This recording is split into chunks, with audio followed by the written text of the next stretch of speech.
Welcome back to the Beltway Boys, and now for something completely different. Mort and I will be scrutinizing key House, Senate, and governor's races throughout the season. This week, the spotlight is on the pivotal Michigan Senate race. Incumbent Republican Senator Spence Abraham is in a dead heat with Democratic Congresswoman Debbie Stabenow. Now, Mort, for Democrats, this is must win. If they're going to win back the Senate, they have to win in Michigan.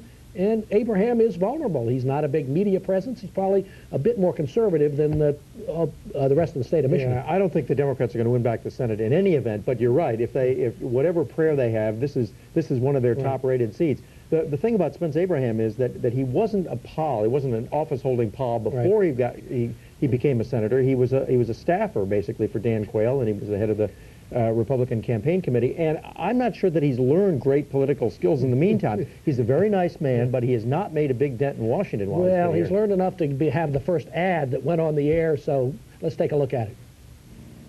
Senator Spence Abraham, Michigan's workhorse. Millions more funding for roads, welfare reform, better schools for Michigan. It's a record we can be proud of. Senator Spence Abraham, tough, smart, effective for Michigan.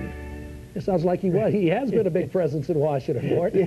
Well, better schools for Michigan, I think, had more to do with John Engler. And as a matter of fact, that ad sort of it makes him look like John Engler. He's got about 3 chins and so on. As I understand it, the Abraham people are not too happy with that ad. The visuals aren't terribly good. Right. Mike Murphy, who produced it, was off working in the Lazio campaign and the McCain campaign, and allegedly is being accused by the Abraham people of spending too much time. Well, he'll be back. I think he'll help him. But there are also so-called independent expenditure ads paid for by outside interest groups that have played a major role in the race thus far.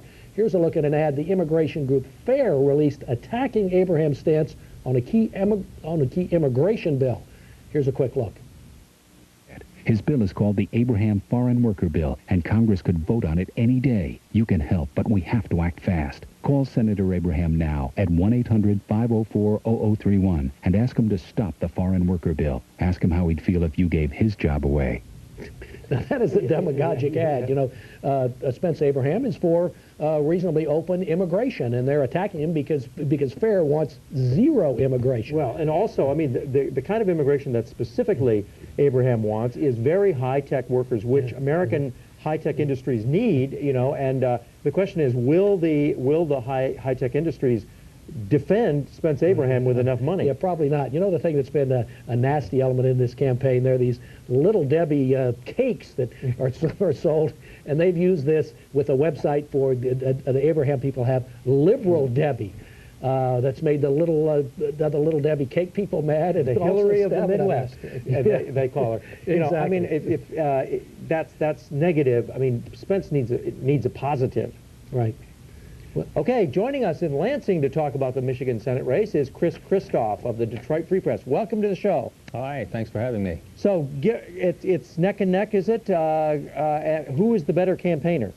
Pretty much the consensus would be Debbie Stabenow is a better campaigner. She has a sunny disposition. She's a tenacious campaigner.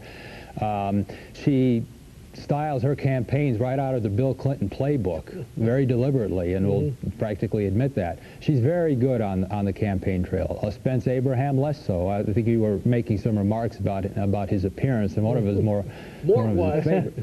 his favorite self-deprecating terms is that he's got the perfect face for radio, and that ad probably kind of showed it. But Chris, he doesn't have the kind of retail presence Debbie Stabenow has. Okay, but why, above and beyond that, why is he vulnerable? He hasn't been able to crack the 50% mark. Yeah. Well, barely has. And anybody will tell you, if an incumbent of his supposed stature who doesn't have around a 60% or at least high 50% rating in polls, they're in trouble. And he's been right around 50%, even below now, for many months. Is he too that alone is a good indicator. Is he too conservative for Michigan? I'm not sure it's too conservative. It's just that there doesn't seem to be a real a sense of who he is in voters' minds. I mean, the immigration issue has been the dominant issue so far. That's not what any of us would have expected. It's been like a tenacious terrier tearing at his pant leg. I mean, they'd rather get on to more important issues, but he's dogged with his immigration issue. And that's, I think, the one issue that anybody, or rather the general public to any degree, might identify him with, and that's not a campaign winner. Well, does he have anything positive to say about what he's for, or what, or really strongly negative about what he's against and she's for? Well, they've been very heavily negative against Debbie Stabenow, and Spence Abraham's a very traditional conservative Republican. Lower taxes, you know, less government spending. Is she more liberal than Michigan voters would normally support? Well, it depends what part of the state you're in. I think Debbie Stabenow, by most measure of her career, you could categorize her as a liberal, but she, you know, at times will vote and try to take the more moderate path. She's very diligent in trying to portray herself as a moderate. And well, to what extent is PNTR, for example, an issue, the China trade bill? Probably not so much. I mean, you're going to have labor unions backing Debbie Stabenow. Anyway. No matter what. Okay, what about... so I'm not sure that'll be much of an issue. George W. Bush, does he need to win Michigan for Spence Abraham to retain his Senate seat? Well, it sure would help. If George W. Bush does not win Michigan, Spence Abraham will probably lose. I think that's a pretty well accepted fact here.